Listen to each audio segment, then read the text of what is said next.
Hi everyone! I've already made an octopus pie and 2 octopus salads, so yes, I love octopus. And whenever I find it in a supermarket, I'm immediately on the lookout for new ways to cook it. This time, I want to share this Portuguese recipe with you called Arroz de Polvo, and hopefully I pronounced it right. The best octopus for the job, because of both taste and tenderness, is the so-called common octopus, normally fished in the Mediterranean.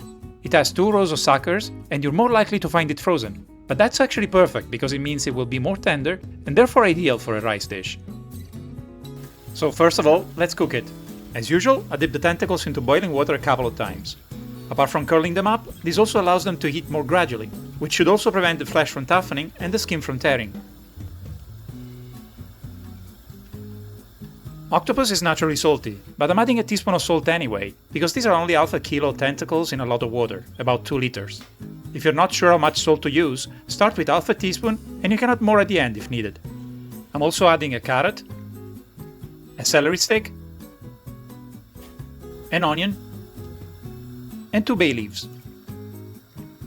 I'll let it simmer for 45 to 50 minutes until tender. Pricking it with a fork is the easiest way to verify that it's done. At this point, I'll fish out the tentacles, but careful not to discard the water as we're going to need it to cook the rice.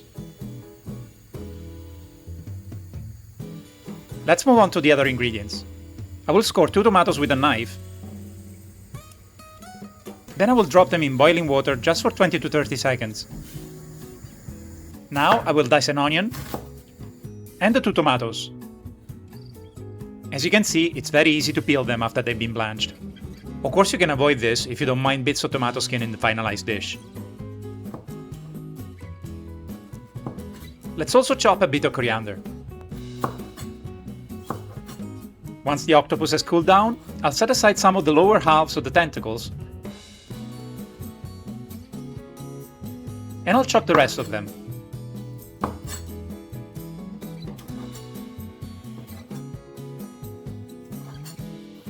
And it's time for the last part of the preparation. I'll add some olive oil to a pot and I'll saute the onion for a couple of minutes so it softens a bit. Then I'll add the tomatoes, a pinch of salt, and 2 crushed garlic cloves. I'll keep cooking it for a few more minutes until most of the moisture has evaporated. And now, the rice. Arroz de Polvo should be prepared with a short-grained rice variety called carolino, which is quite starchy and capable of absorbing a lot of liquid. But if you can't find it, you can simply opt for a good paella or risotto rice, like this arbori rice I'm using. Bear in mind though that we're not making risotto, so I won't be toasting the rice. Instead, I will immediately add half a glass of white wine, and I'll let it simmer a bit until the smell of alcohol fades away.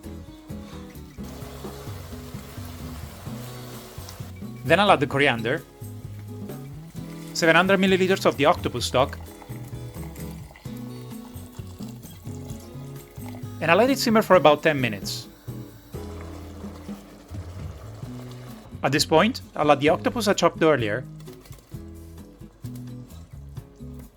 a bit more stock, and I'll let it cook for 8 more minutes, always on low heat.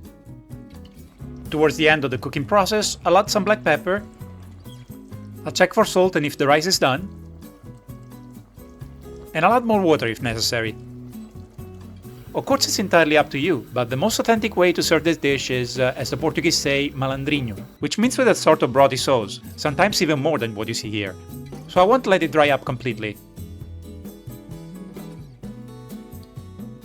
I'll top the rice with the tentacles I set aside earlier. And it's ready. Mouth-watering. And it has this nice distinctive pink hue, courtesy of the octopus cooking water. It's definitely one of the best rice dishes I've had in a while, and I can't wait to make it again. What about you? Are you going to try this Portuguese delicacy? Let me know in the comments. If you love octopus, you might want to check out my octopus pie video, this amazing octopus salad called salpicón de mariscos, or another classic of Spanish cuisine, pulpo a la gallega. You'll find the links in the description below. And remember, if you enjoyed this video, please consider giving it a thumbs up and subscribing. It's free and it would truly help my channel. So, where are we going next?